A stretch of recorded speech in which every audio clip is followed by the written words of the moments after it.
안녕하세요. 더월드입니다. 최근 일주일 정도 X를 휩쓸었던 이 가짜 뉴스가 하나 있었습니다. 바로 이 코사시라고 불리우는 즉 파이 네트워크에서 인증된 개발자이다. 이렇게 설명을 하고 있고요.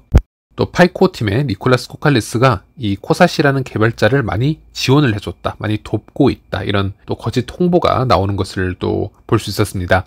이 코사시라는 개발자는 어토너머스 뱅킹 시스템 구축에 노력을 하고 있고 사실 이걸 저도 한번 봤는데요. 어떤 시스템을 얘기하는지는 잘 모르겠습니다. 좀 주장이 좀 황당하기 때문에. 그리고 최근에 이 카운트다운 페이지가 지금 보여지고 있는데 이 kosashi.fun 사이트에 접속을 해보면 오픈 메인넷 카운트다운이 진행이 되고 있고 6월 1일로 예정이 되어 있는 것 같습니다. 그러니까 오픈 메인넷이 6월 1일에 시작을 할 거다. 이제 이런 얘기인 것 같고 여기 보면 또 GCB 얘기도 있고요. 그래서 저는 어제 같은 경우는 이제 이 포스팅을 올리고 정말 이런 스캠은 믿어서도 안 되고 왜 이런 것을 사실 믿는지 이해가 되지 않는다. 이제 이런 글을 올리기도 했었는데 흥미로운 것은 정말 다수의 이 파이오니어가 이런 프로젝트를 실제로 신뢰를 하고 있고 오히려 저의 이런 포스팅을 반박을 하는 그런 주장과 글들을 확인할 수 있었습니다. 일단 이런 가짜 뉴스가 너무 이제 소셜 미디어에 확대가 되다 보니 코어팀 멤버인 이제 iHate잼이라는 이 멤버가 코어팀 멤버죠. 직접 나와서 여기에 대해서 언급을 하기도 했었습니다. 이 파이 넥서스 프로젝트는 파이 프로젝트와 아무런 관련이 없습니다. 이런 글을 달기도 했고요. 또는 이 코사시라는 사람은 파이 코어팀 멤버가 아닙니다. 라고 해서 현재까지 이 코사시가 파이 코어팀과 연관이 있고 이 니콜라스와 함께 여러 작업을 해왔다. 이제 이런 포스팅에 반박글을 올리기도 했습니다. 그럼에도 불구하고 어떤 파이오니어는 이 iHate잼에게 반박을 하는데요. 그렇다면 왜 이 파이 OS 라이센스가 저 프로젝트가 있느냐라고 반박을 하기도 합니다. 여기에 이 코어팀의 iHate잼은 그냥 이제 웃는 표시를 하면서 우리는 이 라이센스를 누구나 사용할 수 있도록 만들었습니다. 이것이 무엇을 의미하는지 너무 많이 깊이 들어가지 마십시오. 파이 OS 라이센스를 사용한다고 주장하더라도 우리는 이 파이 넥서스와 아무런 연관이 없습니다. 이렇게 답변을 하는 것을 볼 수 있었습니다. 저도 지금 파이 유튜브에서 지금 활동을 한 지 4년차가 되어가고 있고 이런 X에서도 지금 이제 여러 가지 활동을 하다 보니 매년 이렇게 사실 말도 안 되는 해프닝이 지금 벌어지고 있고 이게 반복이 되고 있는데 사실 매우 걱정되는 부분이긴 합니다.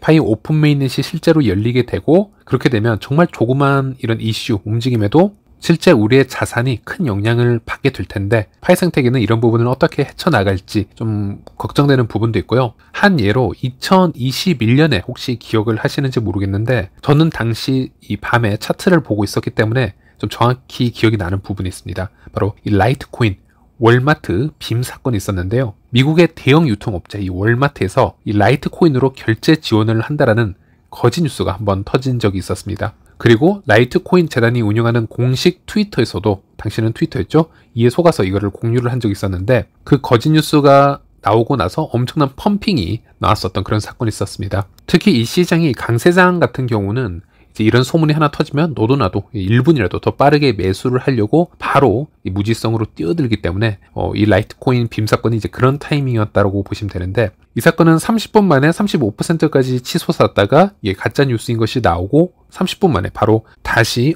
제자리로 올라왔던 그래서 상당히 많은 이 다수의 투자자가 여기에 물리거나 극심한 손해를 봤던 이슈가 있었습니다. 사실 이런 사건은 지속적으로 일어나고 있는데요. 작년 10월 같은 경우에는 이 비트코인 현물 ETF 승인 소식이 갑자기 전해졌었습니다. 당연히 거짓 소식이죠. 이제 이런 보도를 보고 단기적으로 뛰어든 투자자들이 이제 손해를 보는 경우가 생기기도 했습니다. 현재 제가 머물고 있는 이 파이 커뮤니티 방에도 그때 링크가 바로바로 실시간으로 올라왔었는데 비트코인 이 현물 ETF 승인이 아무래도 내년, 즉 그게 이제 올해인데 2024년 초 정도로 예상을 이제 하고 있다. 이런 분석을 어느 정도 알고 있었던 분들은 이 링크가 바로 떴을 때 좀 의아해하는 분들이 있었습니다. 그럴 리가 없는데 라는 반응들이 있었고 그런데 기본적으로 이런 서치를 이제 하지 못하는 분들 워낙 또 바쁘신 분들이 많기 때문에 그런 분들한테는 이런 급격한 움직임이 날 것 같은 소식이 나오면 먼저 일단 투자부터 하고 보시는 분들이 또 분명 있을 겁니다. 그리고 이게 또 선물 쪽이라면은 정말 큰 손해가 날 수도 있는 부분이겠죠. 그래서 이 크립토 시장에서는 정말 이 제대로 된 정보만 취득하려고 노력을 해도 이게 수년이 지나면은 가끔씩 실수를 할 수도 있고 잘못된 정보를 우리가 받아들일 수도 있기 때문에 그로 인해서 또 손해를 볼 수 있는 시장이고 그만큼 우리가 주의를 해야 되는 시장이긴 한데요. 문제는 이제 파이 생태계 같은 경우는 다른 타 암호화폐 프로젝트와 비교를 했을 때 초기에 상당히 큰 리스크가 존재합니다. 바로 이 파이 초기 생태계는요, 이 거짓 뉴스가 상당히 큰 부분을 차지를 하고 있고, 그리고 이 거짓 뉴스를 프로모션을 하고 다른 타인에게 공유를 해도 이거는 당연히 괜찮은 부분이다, 된다라는 문화가 좀 암묵적으로 허용이 되어 있는 듯한 그런 느낌이 사실 있습니다. 파이 같은 경우는 거래소 상장을 시작으로 이제 나온 것이 아니고요. 커뮤니티가 먼저 구축이 되어서 이제 폐쇄형 메인넷에서 우리가 어떤 펀더멘털을 만들어가는 과정이 있기 때문에 우리가 파이를 생각함에 있어서 행복회로를 돌리는 것은 무조건 좋은 것이다. 뭐 틀리면 아니면 말고 이런 마인드가 상당히 허용이 되고 있기 때문에 오픈 메인넷 이후로도 이런 가짜 뉴스들, 호재 뉴스를 가장한 이런 허위 뉴스들, 어떤 파이의 이 기업 간의 파트너십, 이런 뉴스들, 어떤 금융권에서 파이 블록체인과 연결이 지금 될 것이다, 이런 가짜 뉴스들이 그럴싸하게 보도가 되고 퍼져나가게 되면은 우리 파이오니어들은 이런 뉴스에 좀 더 많은 거래를 진행하는 경우가 생길 텐데요. 글쎄요, 오픈메인넷 이후에 이런 혼돈의 시기가 분명 올 거라는 생각이 들고, 또 많은 분들이 손해를 보지 않을까, 또 이런 또 걱정을 하게 됩니다. 그래서 이제는 우리가 파이를 뭐 3년 이상, 4년 이상 제 채널에서 또 공부하신 분들은 물론 이런 기사를 쉽게 믿지는 않으시겠지만은, 이제 뭐 파이가 오픈메인넷이 나오게 되면은 바로 1파이가 뭐 31만 4,159달러에 도달을 하게 되고, 또는 세계 50개의 은행에 파이 블록체인이 연결이 되고, 이런 수준의 가짜 뉴스들은 바로 본능적으로 컷할 수 있는 그런 분별력을 가지시는 게 정말 앞으로 중요하다, 이렇게 말씀을 드릴 수 있겠고, 일단 이 X 계정은 제가 좀 추천을 해드려야 될 것 같습니다. 물론 X에서 파이 공식 계정만을 보는 것도 나쁘진 않지만, 한 달에 한두 개만 올라오는 포스팅으로는 우리가 이 파이 생태계를 충분히 공부해 나갈 수는 없지 않습니까? 그래서 결국 다른 신뢰할 수 있는 커뮤니티 기반 계정도 좀 추천해서 볼 필요가 있겠는데요. 일단 이 파이 네트워크 멤버스, 이 계정은 정말 제가 추천해드리고 있고, 현재까지 제가 본 커뮤니티 계정 중 거짓 뉴스를 절대 올리지 않고 그런 허위 뉴스들을 보더라도 좀 현실적으로 이 비판의 목소리로 낼 줄 아는 그런 계정이라고 보시면 되겠습니다. 여러 가지 정보 글들을 다 정리를 해서 올려주기도 하고 있고, 또 최근 글을 보면요, 이 코사시 관련 이슈도 다루고 있는데, 이 코사시는 파이 코어팀이 아니라는 이런 코어팀의 X를 직접 리트윗하기도 했고요. 또 최근에는 이 GCB 관련해서 비판의 목소리를 내기도 했는데, 한번 제가 읽어드리자면요, 이것은 잘못된 사고 방식입니다. 프로젝트에 대해 낙관적일 수는 있지만 이 라이프 스타일, 돈에 대해 게시하고 사람들이 너무 많은 것을 기대하게 만드는 것은 잘못된 행위입니다. 파이뿐만 아니라 다른 모든 암호화폐 프로젝트에도 적용이 되는 것입니다. 지금 관련 이 GCB 콘텐츠를 보면 오픈 메인넷으로 전환이 되자마자 우리는 엄청난 부를 얻을 것이고 인생이 180도 바뀔 것이다, 지금 이런 홍보를 하고 있는데, 사실 이거는 상당히 잘못된 포스팅이라고 보시면 되겠습니다. 이런 얘기에 비판의 목소리를 낼 수 있다는 것이죠.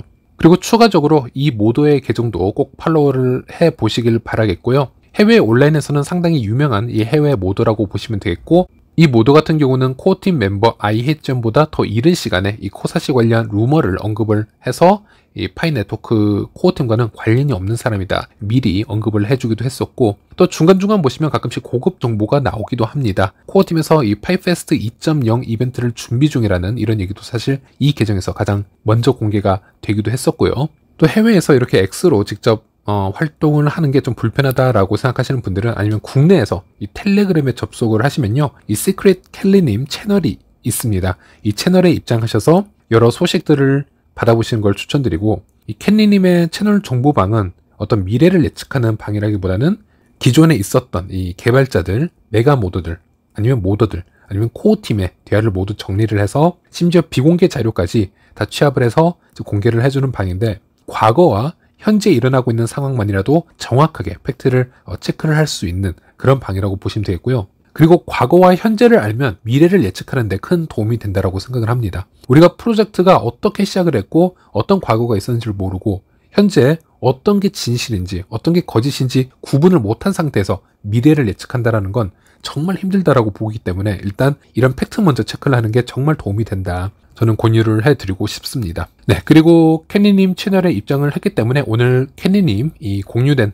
소식 한번 살펴보도록 하겠습니다. 그랜치킹이라는 이 시니어 채팅방에서 활동을 하고 있는 모더의 이 대화 메시지를 가지고 왔는데요. 이 그랜치킹은 이렇게 얘기를 하고 있습니다. 지난 30일 동안 우리는 67개의 이 스캠 사이트를 삭제를 하는데 도움을 주었습니다. 삭제된 소셜미디어 계정은 세보지는 않았습니다, 라고 하고 있습니다. 즉 지난 한 달 동안 우리의 비밀 구조를 입력하도록 유도하는 그런 스캠 사이트들, 또 코어팀을 사칭하고 있는 그런 사이트들을 지속적으로 신고하고 차단을 하고 있는데 그 사이트가 지난 한 달 동안 무려 67개 정도가 삭제되는데 성공을 하였다. 아직 더 많이 있다라는 것인데요. 그만큼 지금 우리를 현혹하는 그런 사이트가 상당히 많이 존재한다 이렇게 보시면 되겠고, 소셜 계정은 아직 카운팅을 못했다라고 얘기를 하고 있는데 그만큼 더 많은 소셜 계정이 또 스캠으로 지금 활동을 하고 있다 이렇게 보시면 되겠습니다. 그리고 또 한 가지 흥미로운 부분이 바로 이 텔톡 운영자와 코어 팀의 대화 내용이 다시 공개가 됐는데요. 일단 텔톡은 이 X 공식 계정에서는 이런 공지글을 올렸습니다. 안녕하세요 사랑하는 개척자 여러분, 아직도 텔톡이 단순한 소셜미디어 플랫폼이 아니라 온라인 결제 플랫폼이라는 사실을 이해하지 못하는 사람들이 있는 것 같습니다. 따라서 3천만 개의 파이코인은 반드시 우리의 것이 아니라 고객의 것입니다. 지갑이 동결되었다라는 루머에 대해서는 가짜뉴스에 불과하다고 말씀드리고 싶습니다. 우리는 파이코 팀과 지속적으로 연락하고 있으며 가능한 빨리 이 문제를 해결할 것이다 이런 정보를 받았습니다. 이런 글을 올렸는데요. 즉 동결이 아니다, 우리는 이 파이코 팀과 지속적으로 연락을 하고 있고 지금 지원을 받고 있다, 지금 이런 공지를 올린 것인데, 실질적으로 지금 코어 팀에 있는 개발자 채팅란을 보면요, 텔톡 개발자가 코어 팀에게 이렇게 얘기를 합니다. 텔톡 지갑 문제가 지금 해결이 되고 있나요? 언제 해결이 될 수 있을까요? 전 세계 파이 커뮤니티 전체가 우리를 꼬집고 있으며 우리는 많은 압박을 받고 있습니다. 이런 지금 얘기를 하고 있고, 코어 팀이 여기에 단답을 하는데요. 귀하를 위한 해결 일정이 지금 타임라인이 없습니다. 이렇게 지금 딱 잘라 얘기를 하는 걸 볼 수 있는데, 지금 이 텔톡 개발자도 그렇고 크립토깅 이 코어 팀 멤버도 그렇고 계정 동결이라는 지금 워딩을 사용을 하고 있지는 않지만 코어 팀의 문장에서 확고함이 보이죠. 텔톡 계정을 해결해 줄 지금 타임라인이 없다라는 것, 지금 지원을 해줄 계획이 없다라는 것을 보았을 때 이것은 좀 워딩만 우리가 공개적으로 동결이라는 말을 쓰지 않았을 뿐 지금 동결이 맞다라고 보시면 되겠습니다. 그래서 지금 텔톡이 앞으로 이 3천만 개 지금 지갑에 묶여 있지 않습니까? 앞으로 이 폐쇄형 메인넷 동안에는 이 코인을 사용하지 못할 확률이 매우 높은데, 이것을 앞으로 우리에게 어떤 식으로 계속 둘러댈지 여기에 대해서 한번 판단을 해볼 필요가 있겠고요. 그리고 추가적으로 이 코어 팀 멤버와 개발자들의 이 대화가 지금 오고 가는 것을 볼 수 있는데, 오픈 메인넷 이후 동결 관련 대화인 것을 볼 수 있습니다. 아무래도 텔톡 이슈 때문에 여기에 대해서 많은 개발자들이 관심을 가지게 된 것 같은데, 어떻게 보면 현재까지 조금씩 조심스럽게 얘기를 해왔던 부분이 이번 이슈로 인해서 좀 더 확실히 하고자 좀 더 계속적으로 나오고 있는 대화라고 보시면 되겠습니다. 일단 멜딘의 인플루언서가 얘기를 합니다. 악의적인 행위자나 그 밖에 다른 사람의 지갑도 오픈 메인넷에서 동결된 상태로 유지가 될 수 있나요? 아니면 어떤 형태로든 이들에 대한 제한을 계획하고 있나요? 라고 묻고 있고요. 사실 멜딘은 여기에 대해서 이미 답은 알고 있는데 좀 더 다양한 답변을 듣기 위해서 다시 한번 묻는 거라고 할 수 있겠고, 여기에 크립토깅 코어팀은 이렇게 대답을 합니다. 아니요, 오픈 메인넷에서는 지갑이 동결된 상태로 유지가 되지 않습니다. 이는 현재 블록체인의 한계입니다 라고 얘기를 하고 있고요. 추가 제안을 할 계획이 있는지에 대해서는 아직 답변을 드릴 수 없습니다. 별도의 팀이 이 문제를 연구 중이며 어떤 조치를 취할지 아직 결정하지 못했습니다. 이렇게 얘기를 하고 있고, 그래서 현재로서는 오픈 메인넷 이후 동결 상태를 유지할 수 없음을 다시 한번 이 얘기를 해주었고요. 이건 블록체인의 기술적인 한계성 때문에 우리가 어쩔 수 없는 부분이다 이렇게 해석을 하면 되겠고, 하지만 앞으로 어떤 조치가 취해질지 이런 부분은 좀 더 연구 중이다 이렇게 답변을 했고요. 물론 동결이 된다면 이런 또 부수적인 불이익이 있을 겁니다. 일단은 파이 생태계 앱을 사용하지 못하게 될 것이고요. 2차 마이그레이션, 즉 추가 마이그레이션이 취소가 될 것이고요. 또 파이의 어떠한 서비스나 혜택도 이제는 이용하지 못한다라는 점, 그런 점까지는 기술적으로 바로 가능해질 수 있겠죠. 어쨌든 저는 이렇게 좀 민감한 질문, 동결 관련 질문해서도 이렇게 코어팀에서 오히려 거짓 정보로 유저들을 컨트롤하려고 하지 않고 진실하게 대응해주는 부분은 상당히 좋은 부분이라고 저는 생각을 하고 있습니다. 네, 이번 영상은 이렇게 짧게 마무리를 해보도록 하겠습니다. 파이 생태계도 이제는 좀 더 여러 뉴스나 포스팅이 좀 정화가 돼서 공유가 되고 좀 진실된 이야기들이 오고 갔으면 좋겠고, 많은 파이오니어 분들이 그런 진실성 있는 뉴스에 좀 더 응원을 해주길 바라면서 이번 영상은 여기서 마치도록 하겠습니다. 시청해주셔서 감사합니다.